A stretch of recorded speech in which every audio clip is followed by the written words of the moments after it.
I am the God that healeth thee. I am the Lord, your healer. I sent my word and healed your disease. I am the Lord, your healer.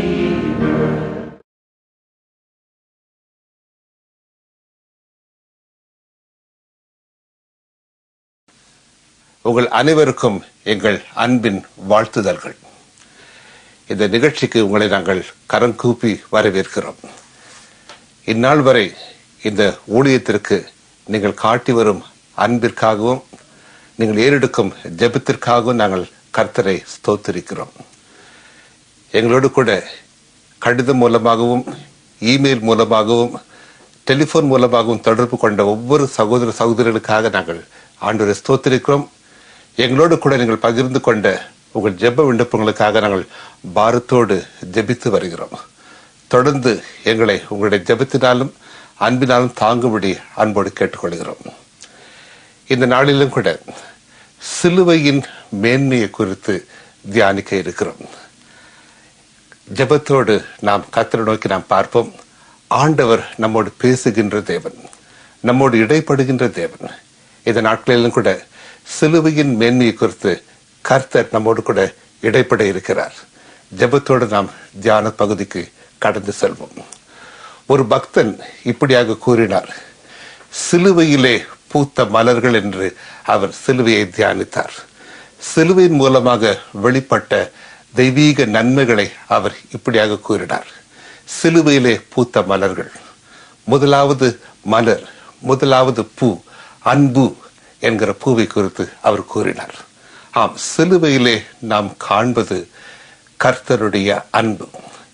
இயேசு கிறிஸ்து உலகத்திலே மனிதனாக பிறந்ததன் மூலமாக தேவ அன்பு வெளிப்பட்டது என்று வேதம் கூறுகிறது.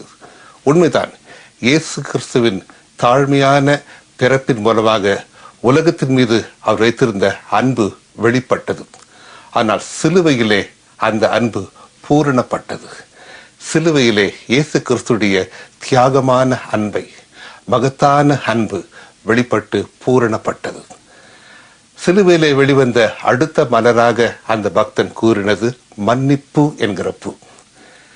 பிதாவே, இவர்களுக்கு மன்னியும், தாங்கள் செய்கிறது இன்னதென்று அறியாதிருக்கிறார்கள் என்று அவர் நமக்காக சிலுவை மரத்திலே அவர் பிதாவை நோக்கி வேண்டினார். நாம் மன்னிக்கப்பட வேண்டும். நம்முடைய பாவங்களை தன் மீது சுமந்து கொண்டு நம்மை மன்னிக்க முடியாத அவர் பிதாவை நோக்கி வேண்டினார். ஒவ்வொரு வார்த்தையிலும் சிலுவையில தொங்கினவாறு இயேசு கிறிஸ்து பேசின ஜெபித்த ஒவ்வொரு வார்த்தைகளிலும் அவருடைய அன்பும் அவருடைய மன்னிப்பும் வெளிப்பட்டது. இந்த அன்பும் மன்னிப்பும் சேர்ந்து மனு குலத்திற்கு ரட்சிப்பு என்கிற பூவை கொடுத்தது. ஆகவே சிலுவையின் பூத்த மலர்கள் என்று அந்த பக்தன் அன்பு என்கிற பூவை குறித்தும், மன்னிப்பு என்கிற பூவை குறித்தும், ரட்சிப்பு என்கிற பூவை குறித்தும் அவர் கூறினார். வேதத்திலே வாசிக்கிறோம். பவுல் அப்போஸ்தலன் ஒரு காரியத்தை குறித்து கூறுகிறார். எடுத்து வாசிப்போம். கலாத்தியர் புஸ்தகம் 6ஆம் அதிகாரம் 14ஆம் வசனம். கலாத்தியர் 6:14. நானோ நம்முடைய கர்த்தராகிய இயேசு கிறிஸ்துவின் சிலுவையை குறித்தே அல்லாமல் வேறென்றையும் குறித்து மேன்மை பாராட்டாதிருப்பானாக. அவரால் உலகம் எனக்கு சிலுவையில் அறையுண்டிருக்கிறது, நானும் உலகத்திற்கு சிலுவையில் அறையுண்டிருக்கிறேன். பவுல் அப்போஸ்தலன் இப்படியாக கூறுகிறார், நானோ இயேசு கிறிஸ்துவின் சிலுவையை குறித்தே அல்லாமல் வேறென்றை குறித்தும் மேன்மை பாராட்டாதிருப்பேனாக. உலகத்திலே மேன்மையான காரியங்கள் அநேகம் உண்டு, மகிமையான காரியங்கள் அநேகம் உண்டு. பவுல் சகலத்தையும் அறிந்தவர். உலகத்திலே சிலுவை, இயேசு கிறிஸ்து சிலுவை தான் மகா மேன்மையானது, மகா உன்னதமானது. உலகத்தின் காரியங்கள் எல்லாம் வெறும் குப்பை, வெறும் போலி என்று அவர் கூறுகிறார். உண்மைத்தான். அவர் தன்னுடைய அனுபவத்தின் மூலமாக கூறுகிறார். சகலத்தையும் அறிந்த பவுல், உலகத்தின் மேன்மைகளையும் உலகத்தின் மகிமையான காரியம் அறிந்த பவுல் உலகத்தோடு கூட சிலுவை ஒப்பிட்டு இப்படியாக கூறுகிறார், இயேசு கிறிஸ்து சிலுவையே அல்லாமல் வேறொன்றை குறித்து நான் மேன்மை பாராட்ட மாட்டேன். சிலுவையே உலகத்திலே எனக்கு மேன்மையான காரியம் என்று சிலுவையை அவர் மேன்மைப்படுத்தி கூறுகிறார். அதோடு கூட அவர் தன்னுடைய அனுபவத்தையும் அவர் பகிர்ந்து கொள்கிறார். இந்த வசனத்தின் 2வது பகுதியிலே நாம் அதை வாசிக்கிறோம். எடுத்து வாசிக்கிறேன்.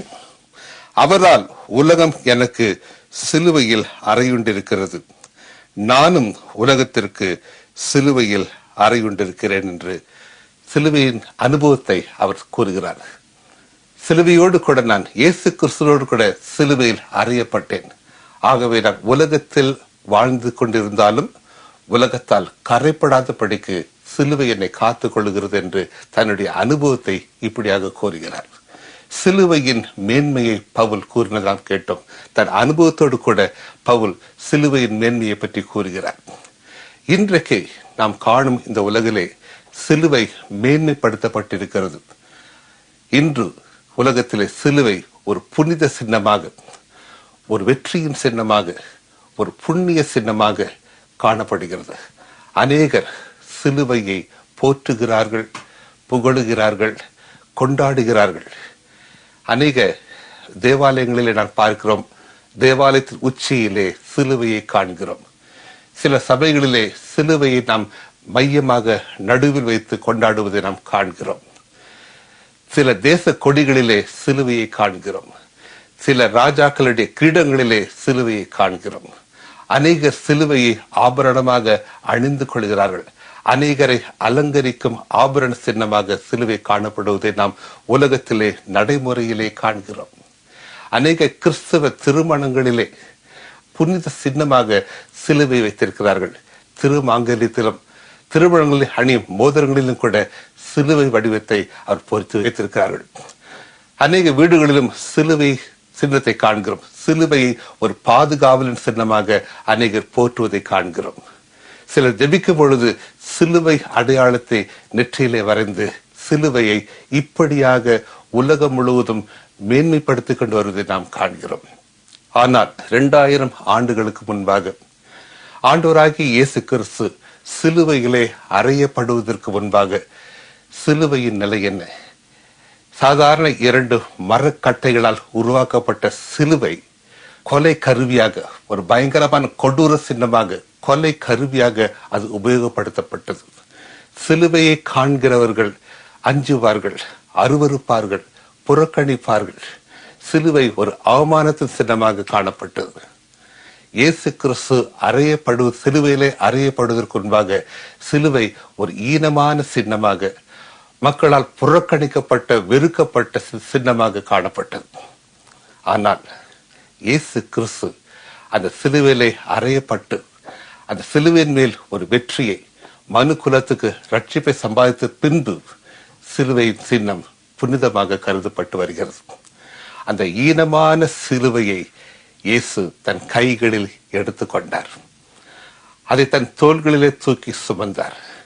அந்த சிலுவையோடு கூட, இந்த சிலுவை மரத்தோடு கூட தன்னை இணைத்துக் கொண்டார். தன் சரீரத்தோடு இணைத்துக் கொண்டார். அவர் சிலுவையிலே அறையப்பட்டார், ஆணிகளால் கடவப்பட்டார். அந்த சிலுவை மரத்திலே இயேசுவின் ரத்தம் சிந்தப்பட்டது. சிலுவையின் மரம் இயேசுவின் ரத்தத்தால் நனைந்தது. அதன் பின்பு சிலுவை மேன்மையை பெற்றது, மகிமையை அடைந்தது. இந்த வேளையிலும் கூட இந்த நிகழ்ச்சியை பார்த்து கொண்டிருக்கும் அன்பான சகோதரனே, சகோதரி, உங்களுடைய வாழ்க்கையை சற்றே சிலுவை மரத்தோடு ஒப்பிட்டு பாருங்கள். அன்று தோல்வியின் சின்னமாக, வேதனையின் சின்னமாக, அவமானத்தின் சின்னமாக காணப்பட்ட சிலுவை மர கட்டையை போல ஒருவேளை உங்கள் வாழ்க்கை இன்று தோல்வியின் சின்னமாக, அவமானத்தின் சின்னமாக, நிந்தையின் சின்னமாக ஒருவேளை காணப்படக்கூடும். சிலுவையை புறக்கணித்தார்கள். உங்கள் வாழ்க்கையில நீங்கள் அநேகருடைய புறக்கணிப்பை சந்தித்திருக்க கூடும், நிந்தனையை சந்தித்திருக்க கூடும். ஏன், எதற்காக நீங்கள் ஒருவேளை தவித்துக் கொண்டு சோர்ந்து போய் காணப்படலாம். ஆனால் அந்த ஈனமான சிலுவையை இயேசு கையில் தூக்கி எடுத்து அது தன் தோளில் சுமக்கும் பொழுது அது ஒரு கனமுள்ள ஒரு சிலுவையாக கருதப்பட்டது. இந்த வேளையிலும் கூட அன்று சிலுவை பாரத்தை சுமந்த தேவன் இன்று உங்கள் வாழ்க்கை பாரத்தை சுமக்க விரும்புகிறார். உங்களை, உங்கள் வாழ்க்கையை தன் கரங்களில்